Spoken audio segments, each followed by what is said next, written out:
Hello parents, our next lesson is on understanding tens and ones. So what they have to do in this lesson is when given a number, they've got to find different ways to group tens and ones to show that number in different ways. So I've titled this How to Group Tens and Ones, different ways to represent a number. And the number that I'm going to use as an example is 56. And you may have seen a chart come home like this in your child's folder. It's called a ones, tens, and hundreds chart. So what we do is we start with the number 56 and we show it first as 5 tens and 6 ones. And then we break it up in different ways. So I'll move one of my tens from here to over to the ones place, which makes this now 16 ones and 4 tens. But this is still going to equal 56. And then I move another one of my tens over to this 16, which becomes 26. And now I have 3 tens and 26 ones, which is still equal to 56. And then the number keeps decreasing in the tens place. And then the number keeps increasing by tens in the ones place. So I'm going to show you with a model so this can make sense to you, because I know kids have a hard time explaining this.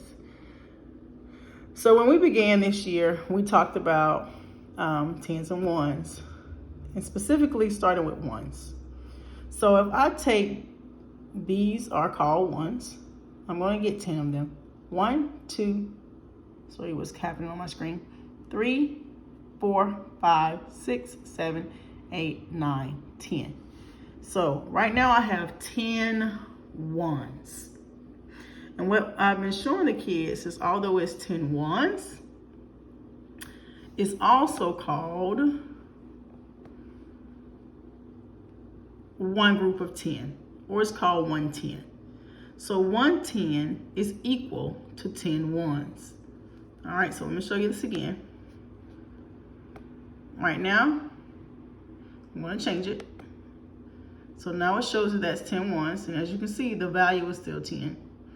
And then when I group them together, it becomes, it's one group of 10. It's still 10 ones, but we call it now one group of 10, or we call it 110. So I'm going to go over here to the ones, tens, hundreds. This is a thousands chart, but we're only going to work in the ones and the tens. Okay, so the number that I told you that we were going to do was 56. We're going to do the number 56, and I'm going to show you with the base 10 blocks.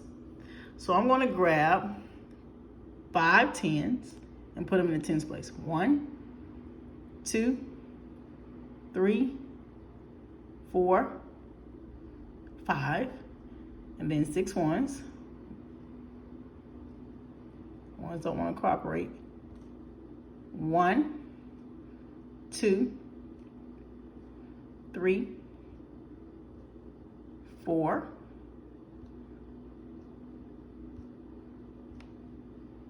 5, 6. So right now I'm showing you 5 tens and 6 ones. Now I'm going to move one of these tens over. Now remember, this equals 56. 5 tens, 6 ones is 56. So I'm going to move one of these tens over. I can grab it. Let me try my mouse. I think it's frozen up, parents. Let me refresh it and try again. So if you want to know what website this is didax.com/apps/base 10 blocks. But if you go to didax.com, you'll get to the virtual manipulatives, and that's where I found that.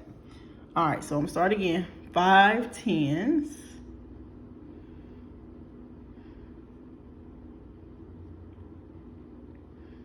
5 tens and 6 ones.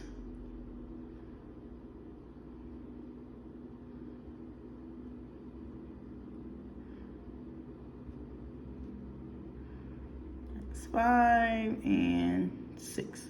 So 5 10s and 6 1s is 56.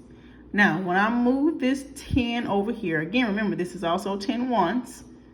So now I have these 10 1s plus these 6 1s that are here. That's now 16 1s.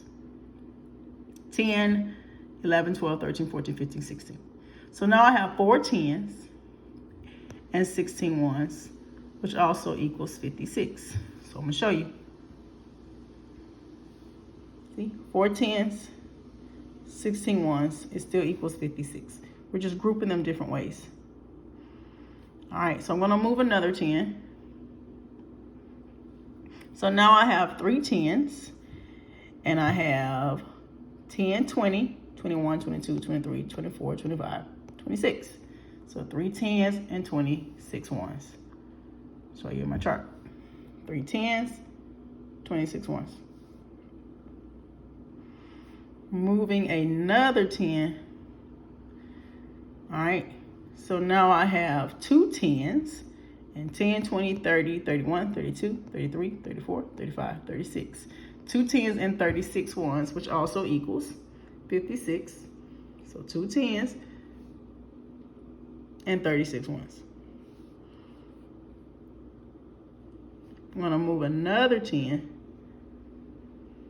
So now I have 1 10 over here, and 10, 20, 30, 40, 41, 42, 43, 44, 45, 46.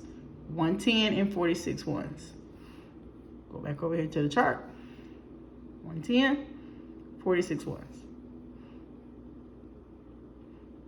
All right, so now when I move this last one over, now I have 0 10s and 56 1s. So, because remember, each of these groups of 10 are 10 1s. Okay, so I'm going to go back over here to my chart and show you 0 10s and 56 1s. So I hope this helps you understand what we're working on next. Again, we're working on grouping 10s and 1s different ways to show the same number. And when your child takes the quiz, they're going to have to show me how to group the 10s and 1s more than one way in order to show the same number. So this can be a challenging skill for kids to grasp and explain to parents. And I know the homework can be a shocker when you see this lesson. I won't be sending home any homework on this lesson. We're going to do it all in class.